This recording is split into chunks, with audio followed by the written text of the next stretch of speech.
My name is Paul Childs. I was born and raised in Salt Lake City. I am married. I have three children, two girls and a boy. I attended the University of Utah for my undergraduate degree, graduated in 1992 with a degree in Family and Consumer Studies. I attended law school at the University of Oklahoma, graduating in 1995. Currently, I'm involved in coaching my son's youth football team. I really enjoy being involved with my family as much as possible. I'm also a big scouter involved with the Boy Scouts of America, serving both as a scoutmaster and as a district commissioner for our local district. I chose to be a lawyer because of the influence of a couple of adults in my life when I was a young man, a couple of neighbors who were both lawyers. I looked up to them.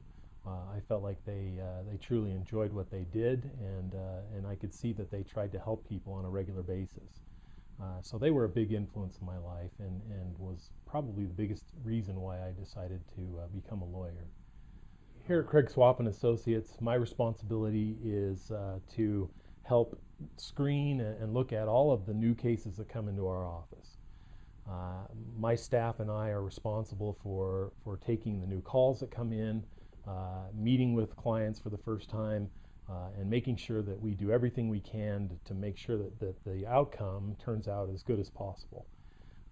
We want people to call us as early as possible in the process so that we can ensure that they get the right kind of medical care in a timely manner, and that we help build as good a case that we can for them so that ultimately they can get the best compensation available. Recently, I was able to represent the widow of a man who was killed in an accident at the hands of a drunk driver.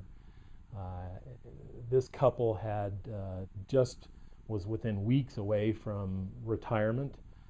He literally had worked all of his life. They were getting ready to enjoy their golden years together. He was out working for his employer when he was hit by a drunk driver and was killed instantly. As you might imagine, this was tragic for not only the widow, but also their adult children and grandchildren. They'd been married 53 years together, and this was a terrible experience for them. I was able to help them recover financially to the point where we could replace for her all of the income stream and all of the pension and other benefits that he lost because of his untimely death. We were able to recover over $500,000 that certainly didn't bring his life back, but it certainly did make it possible for her to continue on with her life and continue to enjoy what she could with the rest of her family.